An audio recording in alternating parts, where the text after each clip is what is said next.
The end of 2019 also marks the end of the Vision 2020, and over the last 18 years, Rwanda's economy has grown at an average rate of at least 8% as confirmed by the IMF and other international financial bodies. While that sort of development also means better social welfare for citizens, which has become evident in many ways, UNDP says there is still much more the country needs to do for Rwanda's overall economic progress to be reflected in the lives of ordinary Rwandans.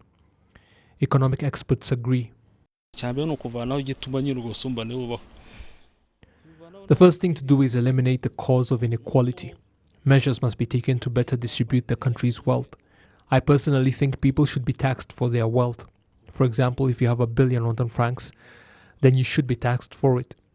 Also, there is the problem of cooperatives and the way they seem to make only those who lead them richer, through mismanagement or downright stealing.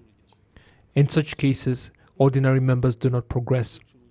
This government policy of land consolidation, it has yielded positive results, but at harvest time there is a problem.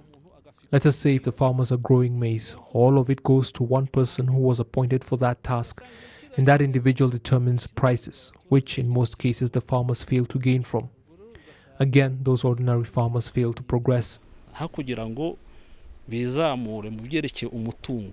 The National Institute of Statistics of Rwanda shows that over the last 18 years, the country's GDP has increased 4 times over, while per capita GDP increased by 3.5 times.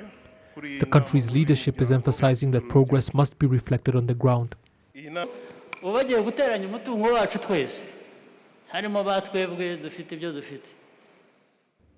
If they were to collectively take into consideration our combined wealth and divide it by the number of people gathered here, then even the poorest of the poorest would be considered to have a substantial amount of money at the end of the day.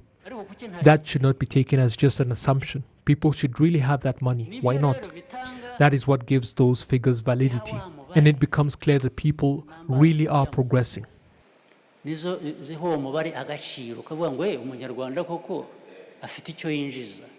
The fifth Integrated Household Living Survey, conducted from October 2016 to October 2017 by the National Institute of Statistics of Rwanda, found that 35% of Rwandans remain in poverty, with 16% in extreme poverty.